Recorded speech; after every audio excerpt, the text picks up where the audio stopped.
አለው በግፍ ራሱ ነሳል እንኳን በከመና ቤት ለሌለው ለራቀው አካል ፍልፍሉዬ መልካም አመቷ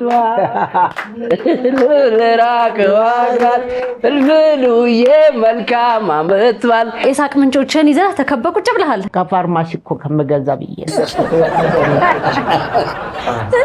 የድንግል ማርያም ልጅ መድኃኒዓለም ለቤቱ ያብቃው፣ ጤናውን ይስጠው። እሱ ነው አለው በግፍ ራሱ ነሳል እንኳን በከመና በሽታን በቃ አንቆዣብልም። አሁን ግን መያዙን ስናውቅ ደነገጥን። በርኪዬ እወድሃለሁ የልጆቼ አባት ተደግፈክ እንደወጣ ኪዳነ ምሕረት ደግፋ ወደ ቤት ተመለስክ። በቃ በጸሎታችሁ አስቡት። ቤቴም ማለት ላይቀር ዞሮ አዲስ ጎጆጪ ነይ ዘንድሮ ክብረሽ ኮይን ገብሮ በሰላሳ ጠምቶ